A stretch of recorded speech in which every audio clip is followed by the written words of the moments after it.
예, 오늘 본문은 연보에 대한 것입니다. 연보는 뭐냐면요, 교회에서 지금도 헌금하잖아요. 그리고 어떤 뭐 선교지라든가 어떤 어려운 일이 일어난 단체에 도와주기 위해서 모금을 한다든가, 아니면 뭐 미자립 교회, 형편이 어려운 교회에 도와주기 위해서 뭐 모금을 할 경우가 있잖아요. 그런 것들이 이제 그 당시에는, 바울 당시에는 연보라고 했습니다. 그래서 어떻게 보면 자선기부금 형태라고 볼 수 있어요. 그래서 부유한 교회들이 어려운 교회들을 돕기 위해서 모금을 하는 거예요. 그리고 바울은 또 마게도냐 교회를 언급하면서 이 교회가 이렇게 연보를 잘하는데 고린도 교회 너희도 좀 도와라, 열심히 연보해라, 이렇게 말을 하죠. 그래서 고린도 교회도 좀 더 적극적으로 참여하라고 독려하죠. 그리고 이 연보는 어디에 쓰입니까? 예루살렘 교회 궁핍함을 덜어주는 데 쓰일 겁니다. 그래서 여기서 연보라는 것은 바울이 뭐 경제적으로 동등하게 모두에게 똑같은 양의 재물이 똑같이 나누어져야 된다, 이렇게 말을 하는 게 아니에요. 그러니까 모두가 일을 하는 모든 사람이 뭐 이 사람이 일을 잘하건 적게 하건 많이 하건, 일을 잘하건 탁월하건 못하건, 그거에 상관없이 모든 국민이 생산한 총 생산량을 인원수만큼 그대로 똑같은 양대로 나누어서 보급해야 된다는 그런 공산주의 개념이 아니에요. 바울이 말하는 균등은 전혀 그런 것과는 별개입니다. 그런 게 아니에요. 바울은 연보의 목적이 균등이라고 말은 해요. 이 균등은 뭐냐면요, 그러니까 연보를 하면서 이렇게 주고자 하는 바울의 속뜻은 뭐냐면은 부의 축적이 아닌 부의 보급이에요. 부의 보급. 부를 그냥 쌓아두지만 말고 어려운 형편에 있는 자에게 나누어 주어라, 좀 보급해 주어라. 그러니까 이 보급의 또 다른 속뜻은 뭐냐면은 파종이라는 뜻이에요. 파종. 파종이 뭡니까? 씨를 뿌리는 거예요. 그렇죠? 씨를 뿌리는 것. 파종. 그 행위야. 부의 축적이 아닌 부의 보급이 부를 다시 씨를 뿌리는 것과 같은 효과를 거두게 된다는 겁니다. 그래서 바울은 균등과 나눔을 통해서 이방 회중들의 너그러움이 예루살렘 교회에 전달되기를 바랬어요. 전해져서 어떻게 돼요? 경제적으로 균등이 이루어져야 하겠죠. 그리고 예루살렘 교회의 경제적인 궁핍이 해소되기를 바라면서 이렇게 모금을 했습니다. 바울은. 그리고 예루살렘 교회에 유대인들이 있었어요. 예루살렘 교회는, 자, 유대 수도가 예루살렘이잖아요. 예루살렘 교회는 거의 대다수가 유대인들이에요. 그렇죠? 그리고 이방인은 또 뭐예요? 이스라엘 사람들이 아닌, 유대인들이 아닌 모든 다른 나라 사람들은 다 이방인이에요. 그럼 고린도 지역에 세워진 고린도 교회는 이방인 교회일까요? 아닐까요? 이방인 교회죠. 고린도 지역 자체가 이방 지역이잖아요. 이방인들이 사는 데잖아요. 그래서 이방 도시에 세워진, 이방 도시인 고린도에 세워진 이 고린도 교회의 교인들의 대다수는 이방인들이었습니다. 근데 그 당시에 사회적으로 유대인들하고 이방인들하고 사이가 좋지가 않았어요. 자, 그러면은 예루살렘 교회에 있는 유대인들이랑 유대인 교인들이겠죠. 그 교인들, 유대계 교인들과 예루살렘 교회, 그리고 고린도 교회 이방인들인 교인들과 사이가 어땠을까요? 안 좋았어요. 안 좋았어요.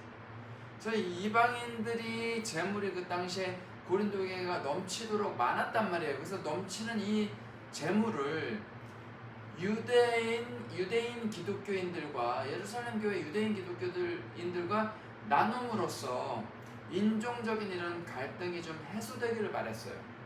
그리고 주님 안에서 하나됨을 누리게 하려는 것이 이 본서를 쓴 목적이었습니다. 그래서 고린도라는 도시는 로마 제국에서 가장 화려한 도시였다고 해요. 그리고 상업 도시였고 정치, 문화, 경제 모든 면에서 이미 아테네라고 하는 도시를 압도하는 도시였습니다. 아주 부유한 도시였어요. 근데 이 로마 사회는 엘리트주의였어요. 엘리트주의. 소수의 엘리트들이 사회를 이끌어간다, 이런 개념이 있었어요. 그리고 견고한 계급주의가 있었어요. 철저한 계급주의 사회예요. 하지만 로마는 한편으로는 그리스의 영향을 문화적으로는 받았어요. 근데 그리스의 문화는, 이 그리스는 문학가들의 영향력이 강했거든요. 문학가들이 힘이 있었어요. 그래서 그리스에는 균등, 평등에 대한 사상이 좀 강했어요. 사회 전반적으로. 그래서 이 로마도 그리스의 이런 영향을 받았어요. 문화적으로. 그래서 철저한 계급주의 사회임에도 불구하고 이 로마 사회가 모순인 것이 이 균등에 대한 열망이 또 있었어요. 계급주의 사회 안에서도. 그래서 플라톤, 아리스토텔레스, 데모스테네스 등의 그런 많은 철학자들이 균등, 평등에 대해서 외쳤어요. 균등을 수호해야 된다. 평등을 수호해야 된다. 이렇게 끊임없이 외쳤어요. 그래서 그리스의 이 사람들의 영향력이 전반적으로 다 퍼져 있었어요. 그 영향력을 살펴볼 수 있는 게 바로 뭔지 아십니까? 돈이에요. 화폐, 동전. 이 동전, 로마 동전을 보면은 에퀴타스라는 라틴어가 쓰여져 있거든요. 에퀴타스. 이 에퀴타스가 뭐냐면 균등이라는 뜻이에요. 균등. 그리고 에퀴타스라는 이름의 여신이 있어요. 이 여신의 형상이 로마의 동전에 새겨져 있는데 한 손에는 저울을 들고 있고 한 손에는 뿔을 들고 있대요. 그래서 이게 저울은 뭐예요? 무게를 재는 거잖아요. 근데 이 저울이 뭐냐면은 공평, 균등, 정의의 상징이래요. 그리고 뿔은 풍요의 뿔이래요. 풍요의 뿔. 풍요의 상징입니다. 그래서 저울, 공평과 정의의 상징인 저울을 들고 있고 한편으로는 부요의 상징을 들고 있죠. 뿔. 그렇죠? 균등과 뿔, 풍요 같이 가는 거예요. 그렇죠? 같이 가고 있어요. 지금 에퀴타스라는 동전 안에서는 같이 가고 있어요. 부요가 있으면은 균등도 있어야 되는 거예요. 부요함이 있으면은 좀 베풀고 나눠줄 줄도 알아야겠죠. 어려운 지역이 있으면. 그렇죠? 그래서 이 로마의 동전에 새겨진 에퀴타스, 이것은 로마 황제의 균등이라는 별명이 있었다고 합니다. 그래서 고린도 교회는 로마 제국에서 가장 번성한 상업 도시였어요. 그리고 이 고린도 교회 교인들이 이 자기네들이 주로 쓰는 동전에 로마 황제의 균등이라고 쓰여져 있는데, 동전에 균등이라고 쓰여져 있단 말이에요. 그러면 균등이라는 사상에 대해서, 정의와 공의에 대해서 고린도 교회 사람들이 다 알고 있어요. 동전에 새겨져 있는데, 옛날에 저희 나라 한국 뭐 동전에도 화폐에도 뭐 퇴계 이황 선생 뭐 다 있잖아요. 다 알잖아요. 저희 뭐 10원짜리 탑 같은 것도 있고 다 알잖아요. 그쵸? 뭐 10원짜리가 뭘 말하는지 안단 말이에요. 10원짜리가 뭐가 새겨져 있는지 옛날에 알았단 말이에요. 근데 이 당시에 맨날 돈 쓰고 사는 사람들인데 자기네들 돈에 균등이라고 하는 그 사상이 각인이 되어 있는 것을 알았을까요? 몰랐을까요? 고린도 교회 사람들. 고린도 사람들이 상식인데 고린도 교회 사람들이 왜 몰라요? 다 알죠. 균등이라는 것에 대해서 아주 익숙한 개념이에요. 부유한 사람들은, 부유한 우리나라는 균등도 해야 돼. 균등을 좀 균등하게 나눠줄 줄도 알아야 된다. 나눠줄 줄도 알아야 된다. 균등을 베풀어야 된다. 이걸 알았겠죠. 다 알았을 거예요. 그래서 바울이 13절과 14절을 거쳐서 균등이라는 것을 2번이나 말을 해요. 강조하는 거예요. 균등이 그 당시로 고린도 교회 사람들이 주로 쓰던 동전의 다른 이름이기도 하기 때문이에요. 그리고 자 보세요. 바울이 예루살렘 교회를 위해서 너네 좀 모금 좀 해라, 헌금 좀 해라, 균등을 이루어야 된다 이렇게 말할 때 연보에 그 연보를 모을 때 바구니가 있을 거 아니에요. 지금 헌금 바구니처럼 그 안에 이런 균등이라고 새겨진 이름의 화폐가 그 연보 바구니에 담겼었겠죠. 그렇죠? 균등. 그래서 이 연보의 목적은 뭐예요? 예루살렘 교회가 잘 되고 예루살렘 교회가 부유하고 너네 고린도 교회가 모금하니까 너네는 가난해져야 된다. 이게 목적이 아니에요. 바울은 그거를 원했던 것이 아니에요. 그거를 목적한 바가 아니에요. 단지 뭐예요? 균등하게 하려는 것이다. 이것을 바울은 말을 합니다. 그래서 고린도 교회 넉넉한 재물로 예루살렘 교회의 부족함을 채워주어서 균등함을 이루어라 이렇게 말을 하고 있습니다. 아마 균등이라는 말 계속 이제 바울이에요. 균등 하니까 마음에 와닿았겠죠. 균등이라는 개념에 대해서 잘 알고 있으니까요, 자기네들은. 철학자들도 사회적으로 다 외쳤었고 동전에까지 균등이 새겨져 있는데요. 그래서 균등은 그리스도의 정신만이 아니라 로마 사회에서도 외치는 사상 중에도 하나였어요. 이 월러스 하드윌이라는 사람이 있는데 이 동전, 이 균등이라는 그 글자가 동전에 새겨져 있었잖아요. 근데 이 균등은 아마 이 재정적인 균등을 사회 가운데 보급해라 그런 뜻이 아니라 다만 재정, 행정 그리고 동전을 만드는 과정 가운데서 품질과 관련되어서 균등해야 된다. 뭐 동전의 품질이 다 일관된 품질로 균등하게 만들어져야 된다는 그런 의미로 균등이라는 그런 말을 동전에 넣었을 것이다 라고 뭐 말은 해요. 어쨌거나 로마 사회에서 외치는 많은 그 개념 중에 하나가 균등이에요. 균등. 이 균등의 정신이 있었어요. 그 계급주의 사회에서. 그래서 사실 고린도 교회에 이 고린도서를 바울이 쓰잖아요. 그렇죠? 바울이 보내는 서신, 편지예요. 바울이 고린도 교회에 이런 편지를 쓸 때 고린도서가 쓰여질 당시에 바울을 통해서 이방인 선교가 이미 잘 이루어졌어요. 그래서 이방인들이 믿는 자들이 이방인들 가운데 많이 생겼던 그런 시대였어요. 그래서 이방인 지역에 세워진 교회는 많이 부흥을 했어요. 그리고 부유한 지역에 세워진 교회는 어떻겠습니까? 자, 이 도시가 잘 살아요. 그럼 잘 사는 도시에 세워진 교회는 부유했습니다. 고린도 교회가 바로 물질의 번영을 이루었던 교회들 중에 한 군데예요. 근데 사실 예루살렘 교회는 신약 시대 최초로 나타난 교회예요. 자, 오순절 마가다락방에 성령님이 임하셔서 그때 교회가 탄생했죠. 그렇죠? 그래서 오순절을 교회의 생일이라고 말을 해요. 근데 그 이후로 예루살렘 교회에 박해가 일어나기 전까지 예루살렘 교회는 정말 부흥했어요. 전혀 부족한 것이 없었어요. 재정적으로 부족함 전혀 없었어요.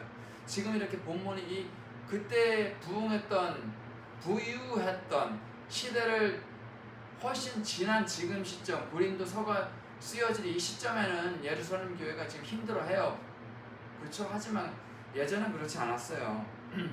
박해가 일어난 이후로 교회에 박해가 일어났잖아요. 핍박이 일어나고. 그래서 교인들이 다 뿔뿔이 흩어졌죠.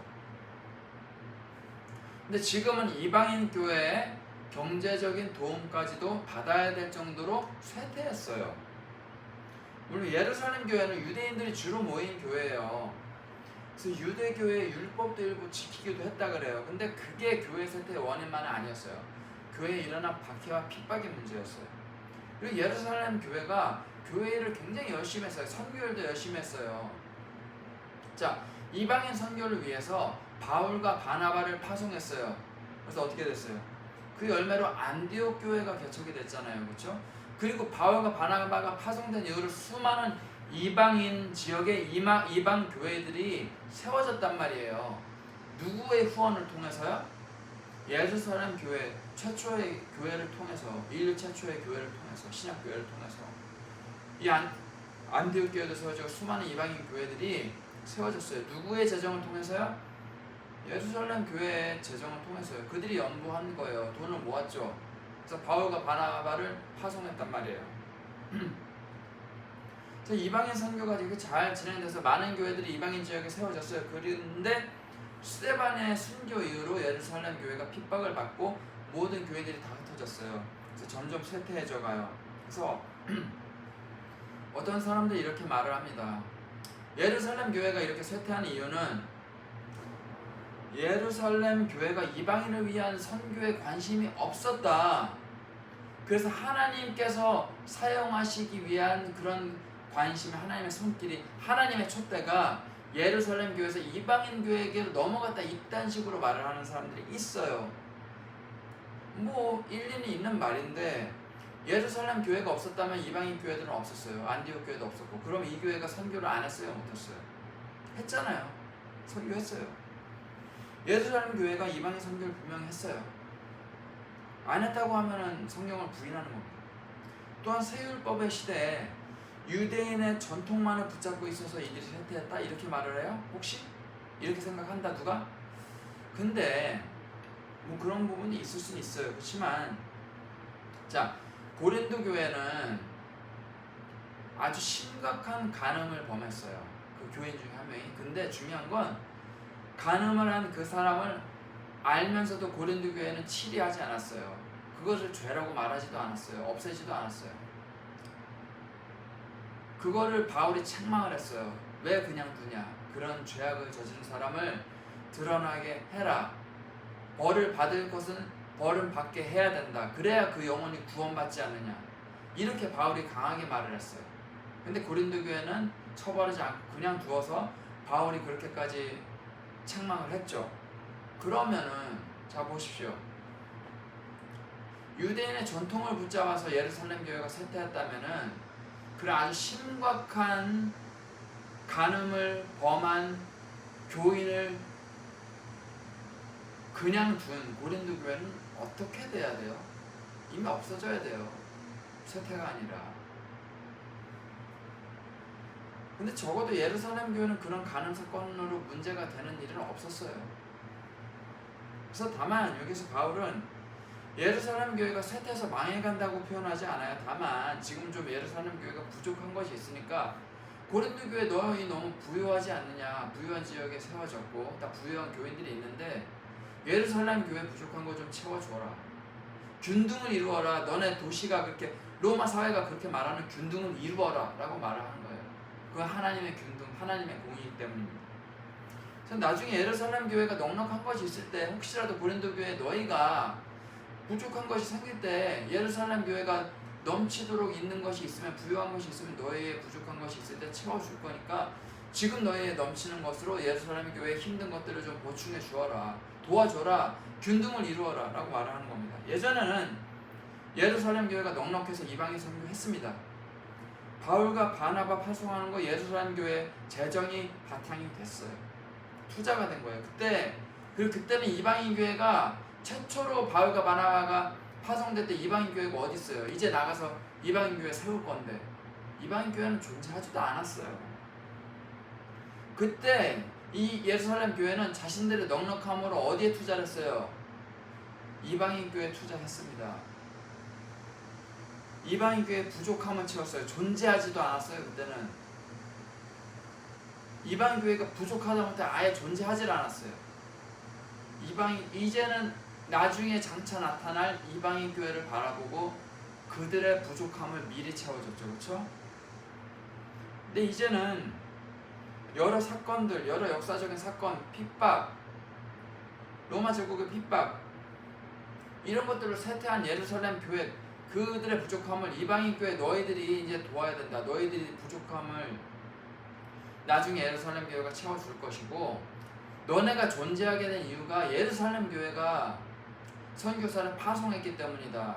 그들의 재정적인 투자가 없었으면 너네 교회 존재하지도 않았다. 이렇게 말을 하는 거예요. 근데 예전에 예루살렘 교회가 바나바와 바울을 보낼 때 그것을 위해서 연보할 때 모금할 때 재정적인 후원을 했을 때 예루살렘 교회가 부요했단 말이에요. 그러면은 그때 예루살렘 교회가 자신들이 그렇게 쇠퇴할 줄 알았겠습니까? 몰랐죠. 근데 지금 현재 바울이 고린도 교회 이제 예루살렘 교회 좀 도와줘라. 지금 그렇게 선교했던 이 교회가 이렇게 힘들어한다. 도와줘라. 이렇게 고린도 교회 교인들이 이 말을 듣는단 말이에요. 바울에게. 근데 이 사람들도 고린도 교회도 자신들이 나중에 쇠퇴할 줄을 모를 거예요. 몰랐겠죠. 그래서 바울은 고린도 교회가 나중에 너희도 부족한 거 있을 때 예루살렘 교회가 너의 부족함을 채워줄 거다. 이 말은 뭐예요? 지금은 너희가 부유하다 하지만 너네도 언젠가는 예루살렘 교회처럼 쇠퇴하게 될 수도 있다. 쇠퇴할 것이 아니라 너네 쇠퇴할 거야 이게 아니라 너네도 예루살렘 교회처럼 쇠퇴하게 될 수 있다. 예루살렘 교회는 그 교회도 옛날에 부유했다. 그렇지만 그들의 선교 후원으로 인해, 재정 후원으로 인해 이방인 교회들이 이렇게 다 세워진 거다. 예루살렘 교회가 지금 쇠퇴할 줄을 옛날에 몰랐듯이 지금 너네 고린도 교회 지금 부요한데 언제 예루살렘 교회처럼 쇠퇴할 줄은 누구도 모른다. 하나님만이 아신다. 그러니까 도와주어라, 도와줄 수 있을 때. 이거예요. 그리고 항상 풍요롭기만 한 건 아니다. 이렇게 말하는 거예요. 그래서 예루살렘 교회가 쇠퇴할 줄 누가 알았습니까? 고린도 교회 교인들도 자기들이 쇠퇴할 줄 누가 알았습니까? 지금 고린도 교회가 존재하나요? 현대 지금 2025년이잖아요, 그렇죠? 현재 무너진 교회 기둥만 터에 좀 남았다 그래요, 그렇죠? 지금 고린도 교회도 없잖아요. 그렇게 하나님 일 열심히 했는데 존재하지 않잖아요. 예루살렘 교회도 열심히 일했어요, 하나님이. 근데 존재하지 않잖아요. 교회라는 것도, 이 교회도 쇠퇴할 때가 있고 번영할 때가 있는 거예요. 속담에 양지가 음지되고 음지가 양지된다라는 말이 있습니다. 운이 나쁜 사람도 좋은 수를 만날 수가 있고요. 운이 좋은 사람도 늘 좋기만 한 건 아니에요. 어려운 시기가 올 수가 있어요. 그래서 세상사는 늘 돌고 돈다 이런 뜻이에요. 그래서 영원한 양지도 없고 영원한 음지도 없습니다. 고린도 교회도 그렇고 예루살렘 교회도 그렇고 모두 열심히 하고 잘하는 부분이 있었어요. 문제 있는 부분도 있었어요. 하지만 세월에 따라서 번영하기도 했습니다. 그리고 문제 있는 부분도 있었고 부족한 부분도 있었어요. 그래서 세월에 따라 번영하기도 했고 세월에 따라 쇠퇴하기도 했습니다. 다만 다행인 건 뭐냐면 예루살렘 교회가 쇠퇴했을 때 고린도 교회는 다행히 번영해서 예루살렘 교회를 넉넉히 도울 만한 형편이 되었었다는 거예요. 그래서 하나님의 일을 열심히 한다고 해서 무조건 번영하는 것이라면은 예루살렘 교회는 쇠퇴하지 않았을 거예요. 그리고 고린도 교회도 하나님의 일을 열심히 했는데 지금처럼 이렇게 기둥에 터만 남지는 않았을 거란 말이죠. 그래서 하나님의 일을 하는 건 기본이에요. 그렇지만 때와 시기에 따라서 좋은 날이 올 때도 있고 힘든 날이 올 때도 있어요. 다만 잊지 말아야 할 것은 내게 지금 부요한 것이 있어서 누군가를 도와줄 만하다면, 충분히 도와줄 수 있다면 누군가를 도와줘도 남아서 내가 먹고 쓰는 것에 부족함이 없이 오히려 넘친다면, 도와주고 난 후에 남는 것으로도 내게 쓰는 것 넘치고 넘친다면 도와주어라, 이렇게 말하는 거예요. 그만큼 고린도 교회는 부요했거든요. 그래서 누군가를 도와줄 수 있는 형편이 될 때 그들을 도와라. 그래서 하나님께서 귀하게 여기시는 균등을 이루어라, 정의를 이루어라 라고 말을 하는 겁니다. 그것이 하나님의 정의와 공의입니다. 그것이 하나님께서 귀하게 여기시는 균등이에요. 왜냐하면 지금 어려운 그들이, 도움받는 그들이 나중에는 더 부유해질 수가 있어요. 그들이 부유해지고 저는 쇠퇴할 수가 있단 말이에요. 그들의 도움을 받을 날이 올 때가 있어요. 예루살렘 교회가 번영했을 때 이방인 선교에서 안디옥 교회를 개척했죠. 그 후로 많은 이방인 교회 세워졌잖아요. 그때 예루살렘 교회가 상상했겠습니까? 자기들이 현재는 지금 존재하지도 않을 이방인 교회들의 도움을 받게 될 것이다? 예루살렘 교회가, 그 부유했던 번영했던 교회가, 자기네들은 지금 선교헌금에서 지금 바울과 바나바 파송하고 있는데 아직 존재하지도 않는 그 이방 교회 도움을 자기네들이 받게 될 날이 올 것이다 라고 상상이나 했겠어요? 자기네들이 쇠퇴할 줄도 몰랐을 거예요. 그래서 저희의 넘치는 것으로 여유가 있어서 도와줄 수 있을 때 어려운 사람들을 도와줌으로 그리스도의 사랑과 균등을 실천하는 저희가 되게 소망합니다. 저희가 여유 있는 것으로 어려운 이들을 도와줌으로써 예수 그리스도의 사랑과 균등을 이루는 저희가 되기를 주님의 이름으로 축원합니다. 기도하겠습니다. 사랑하는 풍성하신 하나님 아버지, 은혜를 감사합니다. 저희가 도와줄 수 있을 때 예수 그리스도의 사랑과 균등을, 정의를 이웃들에게 전함으로써, 도움이 필요한 이들을 도움으로써 저희의 모든 것이 더 풍성해지고 언젠가는 또한 그들로부터 저희의 도움을 받은 이들의 도움을 저희도 받을 날이 있을 줄도 모릅니다.